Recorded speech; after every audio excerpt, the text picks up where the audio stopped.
Deyot sama God.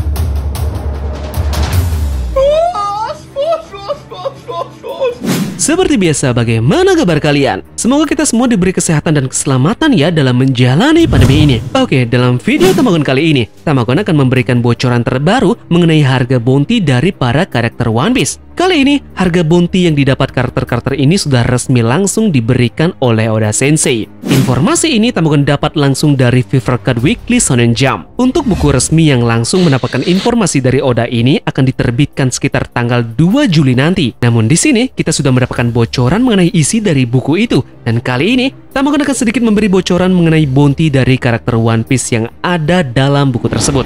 Salah satu hal yang mengejutkan dari hal bounty itu adalah terungkapnya harga buronan dari komandan divisi pertama bajak laut Shirohige, yaitu Marco the Phoenix. Kira-kira berapa harga bounty yang diberikan Oda kepada Marco the Phoenix ini ya? Dan apakah dia akan sejajar dengan komandan Yonko yang lainnya seperti King, Katakuri, ataupun Queen? Dalam video kita kali ini juga mengungkap bounty yang resmi dari para komandan tentara revolusioner. Jadi untuk lebih lengkapnya, Tamagon akan bahas dalam video kita kali ini. Namun seperti biasa ya, Tamagon membutuhkan bantuan kalian dulu untuk membangun channel ini bersama-sama. Dengan cara subscribe dan jangan lupa tinggalkan jempol kalian jika kalian suka dengan pembahasan kali ini. Jika sudah, terima kasih banyak dan langsung saja kita gas. Tarik jangkar dan mari kita berlayar.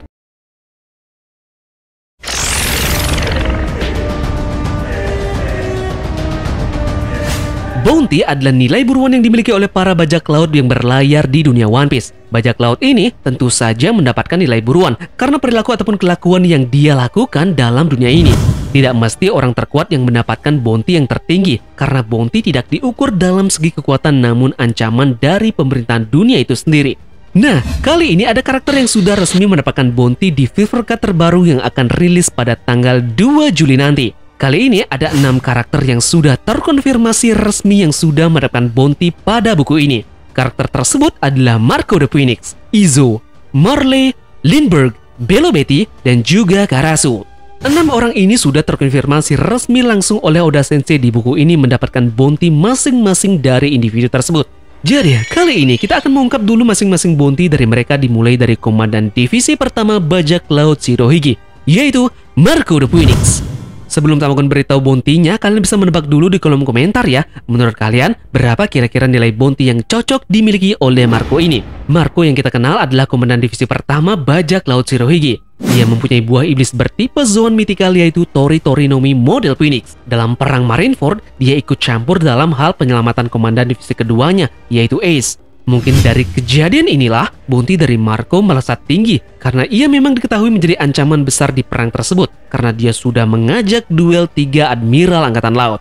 Para admiral di sana pun kewalahan melawan manusia yang satu ini karena memang buah iblis yang dia miliki tidak main-main. Nah, dalam buku Fever Card-nya, ternyata bounty yang dimiliki oleh Marco ini berada di angka 1.374 juta berry.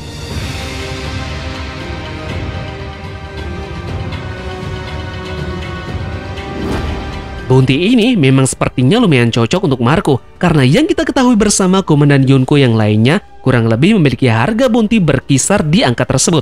King, Queen, dan juga Katakuri, terlihat mereka juga memiliki bounty berkisar di angka tersebut. Namun kali ini, Marco mempunyai bounty yang lebih tinggi dari mereka bertiga. Sayangnya, bajak laut Shirohige ini sudah resmi bubar setelah perang di Marineford. Mereka sudah bubar 2 tahun yang lalu. Mungkin ancamannya harusnya bounty-nya bisa lebih tinggi, karena yang kita ketahui bersama bajak laut ini sudah tidak aktif lagi. Sepertinya kalau memang bajak laut Shirohige ini masih eksis sampai sekarang, tidak menutup kemungkinan buah bounty yang dimiliki oleh Marco akan melonjak makin tinggi seiring dengan eksistensi dari bajak laut tersebut.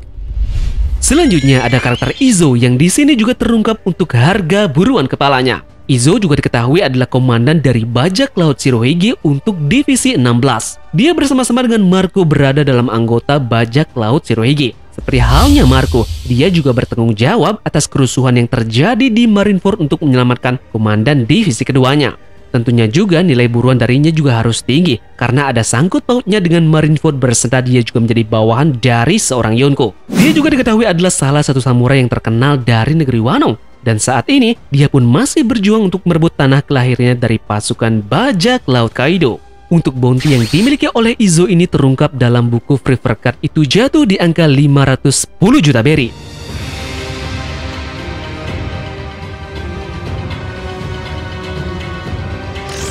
Bounty ini bisa dibilang cukup tinggi ya, mengingat kalau sudah seseorang yang mendapatkan bounty yang jatuh di angka 500 juta berry, pastinya sangat disorot oleh pemerintahan dunia langsung. Bounty yang cukup tinggi ini juga Tamagon perkirakan ada sangkut pautnya dia ikut dalam peperangan yang terjadi di Marineford.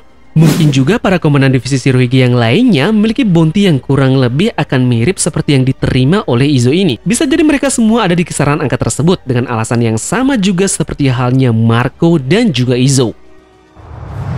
Oke, kita lanjut. Kali ini kita akan ke bounty dari para komandan tentara revolusioner yang sudah terkuak dalam Fever Card ini. Kita mulai dari yang memiliki bounty yang terendah dari mereka semua dulu ya. Bounty yang paling rendah dari mereka ada di Kepala Morley. Dalam Fever Card tersebut menyatakan bahwa Kepala Morley ini jatuh di angka 293 juta berry. Ini adalah bukti yang resmi yang dimiliki oleh Morley untuk saat ini. Bounty ini juga merujuk kepada kejadian yang terjadi di Impel Down menurut Tamagon. Dalam kejadian itu mengingatkan kita bahwa Morley ini adalah salah satu karakter yang kita ketahui bisa lolos dari penjara paling ketat di dunia, yaitu Impel Down. Sebelum dia meloloskan diri dari penjara tersebut, ia membangun sebuah tempat persembunyian kecil yang berada di tahanan level 5. Tepatnya, dia adalah yang membuat tempat persembunyian tahanan level 5.5. Sesudah dia cabut dari Impel Down, kita mengetahui bahwa Ivankov dan juga Inazuma beserta para pasukannya berada dalam tempat tahanan persembunyian itu. Dan terakhir, kita mengetahui pimpinan dari level 5.5 itu diisi oleh Bonchan aka Mr. Do. Oke, kita lanjut ke anggota revolusioner dengan bounty yang terkuat kedua, yaitu Lindbergh. Lindbergh adalah tentara revolusioner yang menjaga di wilayah selatan. Dia adalah seorang kucing Ming. Dalam tugasnya di tentara revolusioner, sepertinya dia mendapatkan bagian seorang ilmuwan ataupun penemu teknologi-teknologi canggih yang digunakan tentara revolusioner ini dalam hal pertarungan mereka. Mungkin dia jugalah yang termasuk dalam keanggotaan Mads yang baru-baru ini disebutkan Queen dalam chapter terbaru kita. Organisasi tersebut mungkin berisi ilmuwan-ilmuwan dan juga penemu yang sangat pintar seperti Dr. Vegapunk, Fitzsmoke Jaji, Queen, Caesar Clone maupun Lindbergh itu sendiri. Dia sangat pandai dalam memainkan teknologi dan berkat itulah dia direkrut oleh pasukan tentara revolusioner ini. Bounty yang diketahui di buku ini, kepala Lindbergh ini dihadiahi dengan harga sebesar 314 juta berry. Kita lanjut ke komandan yang mempunyai bounty kedua tertinggi dari komandan yang lainnya. Dia adalah Karasu si burung gagak. Karasu adalah komandan tentara revolusioner yang menjaga di wilayah utara. Sebagai seorang eksekutif tentara revolusioner, Karasu memegang posisi yang sangat kuat dalam organisasi ini. Karasu telah memakan buah iblis jenis yang tidak diketahui yang memungkinkan dia untuk mengubah tubuh dan pakaiannya menjadi burung gagak. Masih belum diketahui mengenai buah iblis yang satu ini, apakah masuk ke dalam bentuk Paramecia ataupun Zoan. Sebenarnya sangat menarik untuk membahas buah iblis yang dimiliki oleh Karasu ini. Jadi nanti Tamagon akan membuatkan video yang nanti kita akan analisa apakah buah ini masuk ke dalam bentuk spesial. Dalam buku Fever Card-nya, Karasu mendapatkan nilai bounty di angka 400 juta berry. Bounty yang bisa kita bilang juga lumayan cukup tinggi, namun tidak setinggi bounty yang dimiliki oleh bawahan dari Yonko seperti Izo.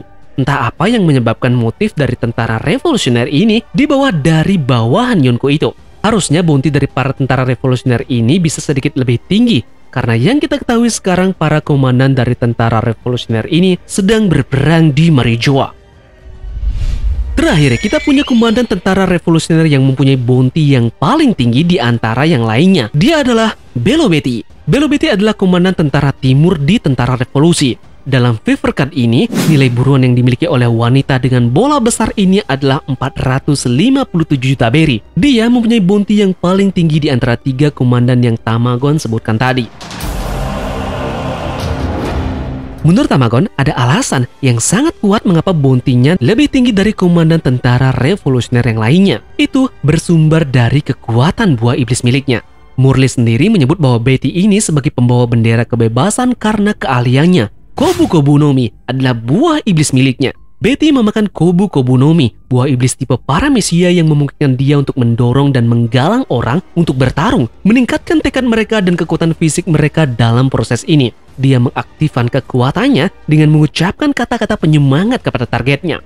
Kekuatannya ini cukup efektif sehingga dia mampu mengubah warga kerajaan Lucia yang ketakutan dan tidak berdaya menjadi kekuatan tempur yang cukup kuat untuk berhasil mengalahkan bajak laut Pitchboard hanya dengan tongkat. Nah, bayangkan saja jika kekuatan ini ia lakukan ke beberapa orang yang bahkan bisa ke semua orang yang ia mau. Ia tentunya sangat bisa untuk mengkudeta satu kerajaan dalam hal menggunakan kekuatan buah iblisnya ini karena berhubungan dengan peningkatan tekad seseorang tersebut. Nah, dalam hal buah iblis inilah dia ditakuti oleh pemerintahan dunia dan mengincar kepalanya dengan nilai bounty di angka 457 juta berry.